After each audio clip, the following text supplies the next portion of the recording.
આમ આદમી પાર્ટીના ડેડિયાપાડાના ધારાસભ્ય ચૈતર વસાવાને લઈને ખૂબ મોટા સમાચાર સામે આવ્યા છે।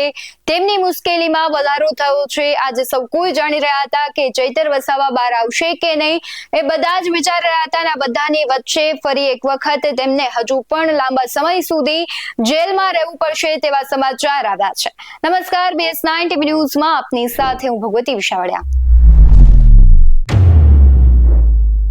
સૌ કોઈ જાણે છે કે ડેડિયાપાડાના ધારાસભ્ય અને આમ આદમી પાર્ટીના ચૈતર વસાવા હાલ વડોદરા ખાતે જેલમાં હતા અને આજે તેમની સુનાવણી થવાની હતી, પરંતુ આજે જે સુનાવણી થઈ છે એમાં 28 ઓગસ્ટ સુધી આ સુનાવણી છે મુલતવી રાખવામાં આવી છે। મુદ્દત પડી છે એટલે હવે 28 ઓગસ્ટ સુધી ચૈતર વસાવાએ જેલમાં રહેવું પડશે। એક બાજુ છે તર્ક વિતર્કો થઈ રહ્યા હતા કે ચૈતર વસાવાને ષડયંત્ર કરી ફસાવવામાં આવ્યા છે કે શું છે, તો બીજી બાજુ આજે છે આ સમાચાર સૌથી મોટા સામે આવ્યા છે કે હજુ 28 ઓગસ્ટ સુધી ચૈતર વસાવા બહાર નહીં આવી શકે, એટલે કે તેમની મુશ્કેલીમાં સતત વધારો થઈ રહ્યો છે। ત્યારે ફરી એક વખત આ સમાચાર આવ્યા અને ખળભળાટ મચી ગયો છે કે શા માટે ચૈતર વસાવા છે તે બહાર નથી આવી શકતા।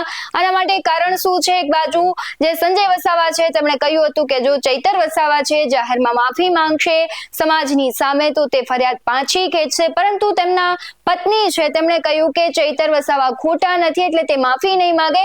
આદિવાસી દિવસની ખૂબ સારી રીતે ઉજવણી ચૈતર વસાવા વિના કરવામાં આવી અને ખાસ કરીને ત્યારે પણ ચૈતર વસાવાની પત્ની છે, બંને પત્નીઓ તેમણે જોરદાર ભાષણ આપ્યું હતું ને ત્યારે પણ કહ્યું હતું કે એક ચૈતર નથી તો શું છે, અને એક ચૈતર મેદાનમાં છે। અને ફરી વખત આ સમાચાર આવ્યા છે ત્યારે ગુજરાતના રાજકારણમાં ગરમાવો આવ્યો છે, કારણ કે હવે 28 ઓગસ્ટ સુધી સૌ કોઈ રાહ જોશે કે શા માટે ચૈતર વસાવા બહાર નથી આવી રહ્યા। આમ તો એવું પણ ચર્ચાઈ રહ્યું છે કે ચૈતર વસાવા જેલમાં છે તો તેમની લોકપ્રિયતા બમણી થઈ રહી છે, પરંતુ સવાલ એ નથી, પરિવારને, આદિવાસી સમાજને ચૈતર વસાવાની ખૂટ પડી રહી છે અને હવે છે તે 28 ઓગસ્ટ સુધી દરેકે રાહ જોવી પડશે। 28 ઓગસ્ટે પણ હજુ શું થશે તે કોઈ આપણે સંભાવનાઓ કે કોઈ એવી વાત ન કરી શકીએ, કારણ કે જે પ્રમાણે પહેલા પણ તારીખ આપવામાં આવી હતી, ફરી મુલતવી કરવામાં આવી, 13 તારીખ કરવામાં આવી અને આજે ફરી 28 ઓગસ્ટ સુધી મુલતવી કરવામાં આવી રહી છે।